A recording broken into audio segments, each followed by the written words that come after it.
وقوف عرفات کیا ہے اور اس کی فضیلت اور حیثیت کیا ہے، یہ ہم آپ سے جاننا چاہیں گے تاکہ آج کے دن کی برکتوں میں اس سلسلہ کا بھی آغاز کیا جائے۔ بسم اللہ الرحمن الرحیم، بہت شکریہ۔ ہماری سعادت ہے کہ ہم لائیو مناظر سکرین کے سامنے دیکھ رہے ہیں اور ہم شریک ہیں اس نیکی کے کام میں۔ دور ضرور ہے لیکن ہمارے دل اور جذبات دور نہیں۔ دیکھیں، جو وقوف عرفہ ہے، ایک بات انٹرو میں آپ نے بیان فرما دی کہ یہ رکن اعظم ہے، درست، حج کا رکن اعظم ہے۔ دو بڑے رکن ہیں، ایک وقوف عرفہ ہے اور ایک طواف زیارت ہے، درست۔ تو ان میں سے اگر کوئی رہ جائے تو حج نہیں ہوتا۔ بالکل صحیح۔ اور وقوف عرفہ سب سے بڑا رکن اس کو کہا جاتا ہے۔ ایک تو یہ پہلو ہے۔ دوسرا یہ وقوف عرفہ ہے کیا اور اس کی فضیلت کیا ہے؟ رسول رحمت صلی اللہ علیہ وسلم نے یہاں پر بھی خطبہ ارشاد فرمایا۔ آپ سے 4 خطبات جو ہے وہ منقول ہیں، ایک یوم نہر پر ہے، ایک یوم عرفہ ہے، اور 2 امام قسطلانی نے اور ذکر کیے ہیں، درست، ٹھیک ہے۔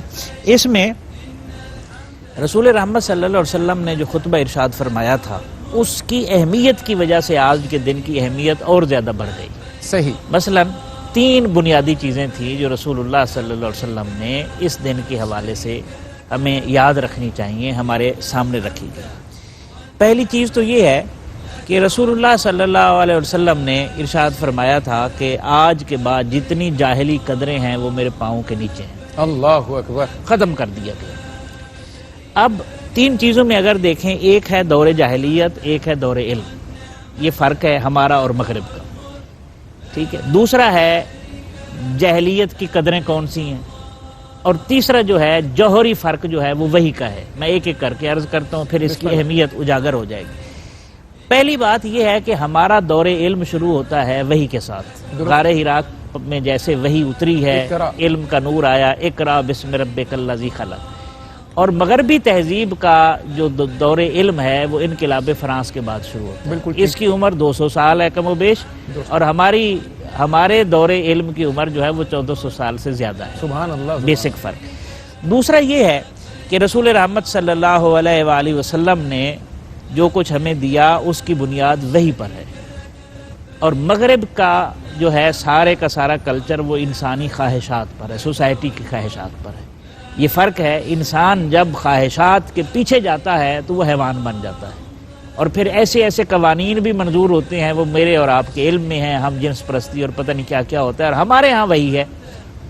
تیسری چیز جو ہے بنیادی فرق، بڑے میگنا کارٹا کا آیا، انسانی حقوق کا آیا، جرمنی کا آیا، اقوام متحدہ کا آیا، امریکہ کا آیا، انسانی حقوق کے بڑے چارٹر منظور ہوئے، لیکن وہ صرف کتابوں کی حد تک ہے۔ عملاً اس کا اثر کم از کم کمزور ممالک میں یا تھرڈ ورلڈ میں ہمیں نظر نہیں آتا، وہ میرے اور آپ۔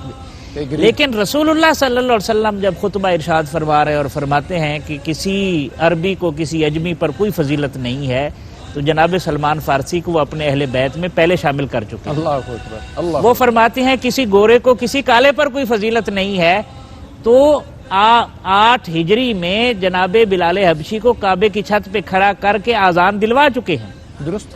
یہ سارے کے سارے آپ پہلو دیکھیں، رسول رحمت صلی اللہ علیہ وسلم نے جو فرمایا اس سے پہلے وہ کر چکے ہیں، اور 10 لاکھ مربع میل تک اسلامی ریاست پھیل چکی ہے۔ یہ اس وقوف عرفہ کی نسبت سے ہمیں اس بات کو پیش نظر رکھنا ہے۔ اور پھر اس کے ساتھ دیکھیں، یہ جو نعرہ لگتا ہے، نعرہ مستانہ لبیک اللہم لبیک، ان الحمد والنعمت لک والملک، 3 چیزیں ہیں، یہ 3 نظام ہیں جو اس میں بیان کیے گئے ہیں۔ حمد سے مراد امت مسلمہ کا فکری نظام ہے۔ ڈاکٹر صاحب قطع کلامی کی معذرت چاہتا ہوں، کیونکہ یہ جو 3 ٹاپکس آپ بیان کرنے والے ہیں اہم اتنے ہیں، اس میں انقطاع ہوگا، کوئی تشنگی رہ جائے گی، تو بہتر ہے کہ ہم بریک سے ہو آئیں تاکہ پوری تفصیل اور صراحت کے ساتھ ہمارے ناظرین تک یہ بات پہنچے۔ جہاں سے ڈاکٹر صاحب نے بات چھوڑی ہے ٹھیک یہیں سے جوڑیں گے۔ ایک مختصر سا وقفہ ہے آج کی اس مبارک ٹرانسمیشن میں۔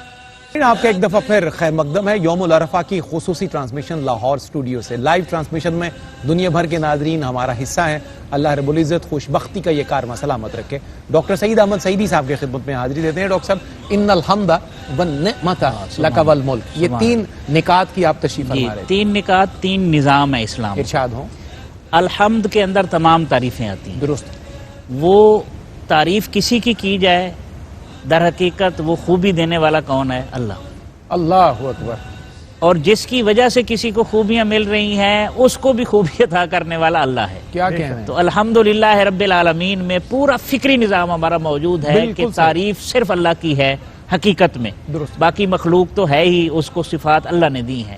تو جب فکری نظام اسلام کا اس معیار پر کھڑا ہوگا تو ہم آگے قدم بڑھانے کے قابل ہو جائیں گے۔ پھر حکمت مومن کی گمشدہ میراث ہے، جہاں سے ملے گی ہم لیتے جائیں گے۔ درست۔ دوسرا والنعمت، نعمت ظاہری بھی ہے، باطنی بھی ہے، جسمانی بھی ہے، روحانی بھی ہے، دنیاوی بھی ہے، اخروی بھی ہے، اس کا مالک اللہ۔ درست۔ یہ معاشی نظام اسلام کا۔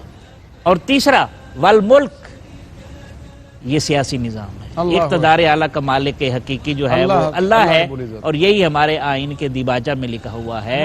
اور جب تک ہم یہ جو نعرہ مستانہ ہے یہ ویسے نہیں لگوایا جا رہا، یہ عالم کفر کو چیلنج ہے، اور مسلمانوں کو شعور دیا جا رہا ہے کہ ہمارا ہر قدم، ہماری فکر کی بنیاد بھی اللہ کی ذات، ہماری نعمتوں کی ملجا اور ماوا بھی اساس اللہ کی ذات، اور ہمارا اقتدار اعلیٰ جو ہے وہ اس کا حقیقی مالک بھی اللہ ہے، اور ہم اس کی تعلیمات کے مطابق قدم اٹھائیں۔ بہت شکریہ ڈاکٹر صاحب، بہت شکریہ۔